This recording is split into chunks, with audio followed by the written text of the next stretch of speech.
আচ্ছা, একটা দোয়া শিক্ষা দিব। আপনারা কি দোয়া কি পড়বেন তো? যে দোয়াটা হচ্ছে যে কোনো জায়গায় গেলে কোনো ব্যক্তির দিকে তাকিয়ে দোয়াটা পড়বেন।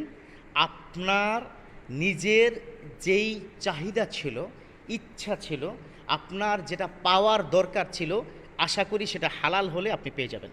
সুবহানাল্লাহ পড়লেন না? অর্থাৎ একটা দোয়া আছে, এই দোয়াটা কিন্তু কোরআনের আয়াত, এটা আল্লাহ শিখিয়েছেন। এই দোয়াটা অনেক আল্লাহওয়ালা ব্যক্তিগণ পড়েন। আমি নিজে পার্সোনালি খোদার কসম করে বলছি, আল্লাহর কসম করে বলছি, আমি নিজে পার্সোনালি এই দোয়াটা পড়ে যেখানেই 10 বার পরে আমি ফু দিয়েছি। হয়তো ওই মানুষটা বুঝতে পারেনি, মানে আমার পার্সোনাল কিছু কাজ ছিল, হালাল ছিল, আলহামদুলিল্লাহ, কিছু অধিকার ছিল, আদায় হয়ে গেছে। আমি বসে তার সামনে বসে তার কথা শুনছি, মনোযোগ দিয়ে শুনছি।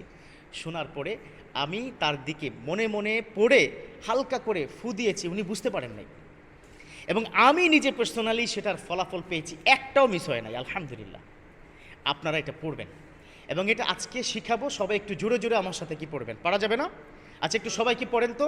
হাসবুনাল্লাহু ওয়া নি'মাল ওয়াকিল, নি'মাল মাওলা ওয়া নি'মান নাসির। মুখস্থ কি হয়েছে? কেউ কি বলতে পারবেন? একজন কি বলতে পারবেন? একটু কি বলেন তো।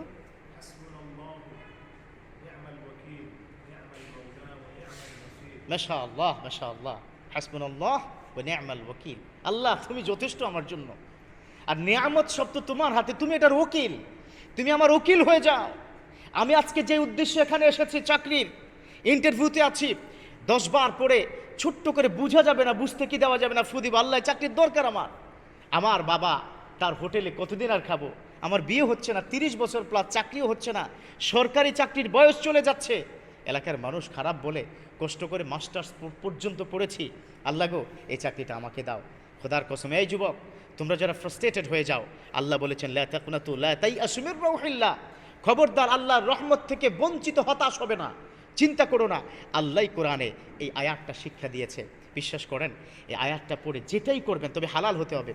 আবার এই ওয়াজ করার পর একদিন একটা মাহফিলে পরে বলল, হুজুর একটা মেয়েকে অনেক পছন্দ করি, সে তো কোনোভাবে সাইজ হয় না, এখন তার দিকে তাকিয়ে ফু দিলে কাজ হবে কিনা? নাউজুবিল্লাহি মিন যালিক। কত ভয়ঙ্কর কথা! মানে আমার হালাল জিনিসকে হারাম জায়গায় কি ব্যবহার করে।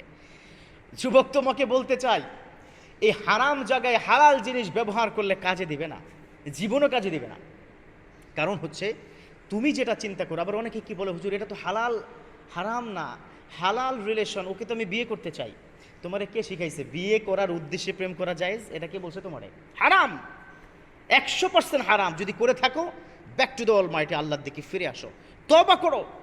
কারণ ওই মেয়েটা তোমার জন্য সুখকর নাও হতে পারে।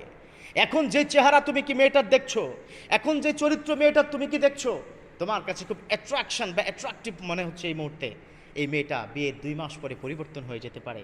পরিবর্তনের মালিক কিন্তু আল্লাহ। এটা তোমার জন্য শাস্তি হতে পারে। আমার চোখে দেখা যতগুলো হারাম সম্পর্ক দিয়ে হালাল বৈবাহের মধ্যে চলে গেছে, ওই সংসারটা টিকে নাই, সুখেও হয় নাই।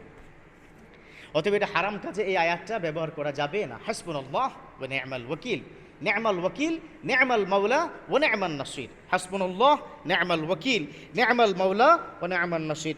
পড়া যাবে তো ইনশাআল্লাহ? আচ্ছা, আরেকবার একটু পড়েন। হাসবুনাল্লাহ ওয়া নি'মাল ওয়াকিল, নি'মাল মাওলা ওয়া নি'মান নাসির। মাঝে মধ্যে দোকানদার কি যারা আছেন না এখানে, ওই কাস্টমারের দিকে তাকেও ফু দিয়ে দেখেন, ওই 1000 টাকার বাজার দেখবেন কি 2000 টাকা হয়ে যাবে।